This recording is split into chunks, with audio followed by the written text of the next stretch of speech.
Hello people, I am Jaby KOAY and I've got a movie review for you today. I got a funny feeling. I got a funny feeling.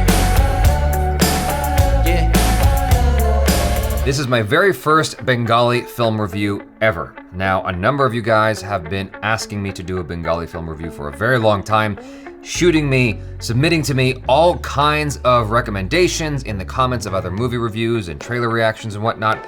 And when I did my movie review for Dil Bechara, a number of people told me that Moosa Raza is actually a Bengali actor and has done a lot of Bengali films. So I thought, well, okay, he is the perfect jump point for me into Bengali cinema. So I asked Google, what are Moosa Raza's most popular Bengali films? And then up popped an IMDb list, and amongst that was a film called Ashcharya Pradeep.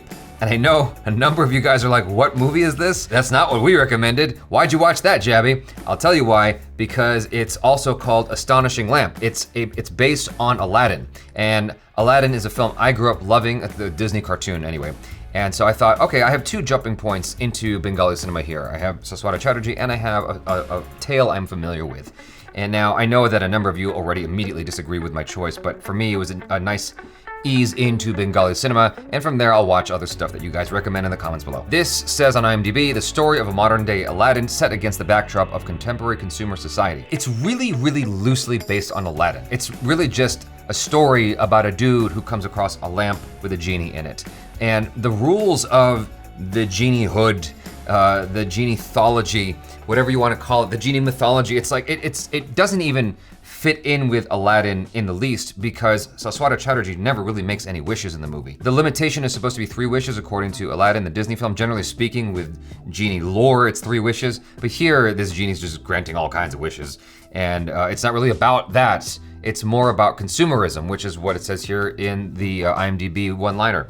It really comes down to that.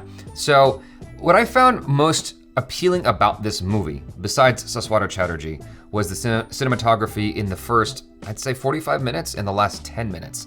And it really just kind of took me back. I was like, whoa, that's really cool. It caught me off guard a little bit just because I found myself falling in love with the way it was shot and the way people were lit.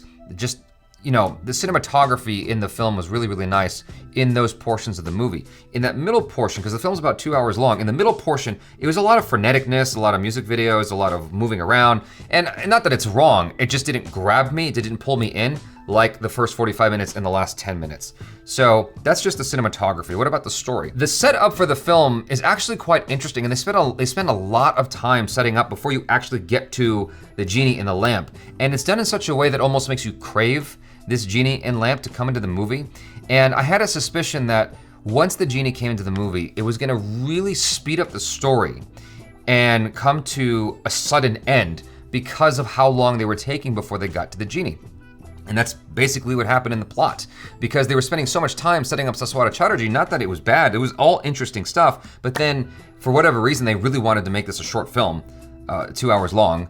And so what you're left with is this like compilation of randomness that happens as basically you explore Moosa Raza getting kind of totally lost in consumerism. And that's sort of the lesson of the film, is talking about that, talking about class, and talking about what we're not paying attention to. And that comes back in a very profound way to basically kind of finish off the film, is what we're not paying attention to and how that affects us and how that can really hurt us or destroy us. And so my biggest gripe with the movie is that it ends so abruptly. It's just like, it just kind of cuts off without any real resolution. It leaves a lot of interesting stuff out there, but so much more to be desired. It's like, well, wait, it feels like there's more left to explore here, and you just sort of left it behind. Moosa Raza is a phenomenal actor. I would say that everything I've watched of him so far, this was the least impressive, but it was still good. Like, it still highlights him in a strong way for me, because every role I've seen him do is fundamentally different from the last one. Every time I see him, like, whoa, that's a different dude. Like, that's a different way of behaving. That's a different way of talking. Speaking of talking, the dialogue was super fast in this movie. Like, brrr. There were instances I had to actually, normally when I watch like TV and I'm just like, I just wanna like absorb it faster, I'll turn on the speed controller on my Google Chrome to like I don't know, 1.2 or 1.5, sometimes even 2 times speed if I can handle it. I find that I'm still able to appreciate and absorb entertainment, news, information, at faster speeds and really grasp it still. With this, I had to do the opposite. I had to watch the movie at certain portions at 0.9 speed just to make sure I got the dialogue, because it was so quick and so overlapping. I'm wondering how anyone who doesn't speak Bengali is able to follow this movie, because the dialogue moves so fast.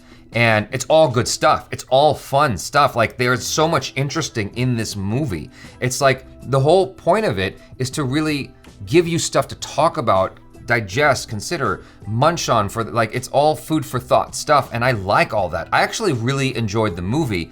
I just wish that it was a little bit better structured in terms of the plot. I wish that it actually had a real ending, because it's sort of like just a great idea, but not fully fleshed out. Even though this director, Anik Dada, actually held on to this story. He had it before his breakout movie, and I was reading a little bit about him. I forgot the name of the breakout film, but it was huge and people loved it, and so he did this after that, I believe. And the thing about it is, even though he held on to this story for a long time, it felt like it needed more time to develop, because it was sort of like food for thought, food for thought, food for thought, movie's over. And it kind of just catches you off guard, this ending. For all of the time to develop the story, and then just like the last hour just go, it was a little bit underwhelming and dissatisfying to see that. Overall, I don't regret watching this movie. I thought it was actually a lot of fun. There was a lot of poignant moments, a lot of things to consider and think about. The relationships were very interesting in the film, and it does catch you off guard. There is a big surprise in this movie. We're like, oh my God. I started to suspect this big surprise that shows up towards the end of the film. I started to suspect what it was because of how long they took to build it up, but it is a big surprise where you're like, oh man, that's really devastating. That's crazy. That's nuts. And so I do recommend this movie. I think that it's well made in terms of the way it's shot, especially for that first 45 minutes and those last 10 minutes. Like, the way it's shot is just like nice, beautiful framing. I love the composition of the movie. I love the colors in the film. The opening of the film is 2 older characters talking that don't really relate to the rest of the movie. They're just to set up the story. But I love the way it was shot, the way they were acting, just the scenery. Like, that whole introduction was so cool. And Saswata Chatterjee, he really leans into this character who's just this guy who's just trying to get his own. This is the easiest way to put it. He's trying to get some for himself. That's it. And he's got a weird relationship with his wife, and it explores some interesting topics, and it's a little bit more risque than I was anticipating. It was a little bit more adult themed than I was anticipating, but I just sort of went with it, and I enjoyed it for what it was, and I do recommend the movie. It's not perfect. It's got its issues, but I still think it's very much worth watching. So hopefully you guys enjoyed this review. I look forward to watching more Bengali movies. Please leave your recommendations in the comments below. I am Jaby KOAY. Peace out.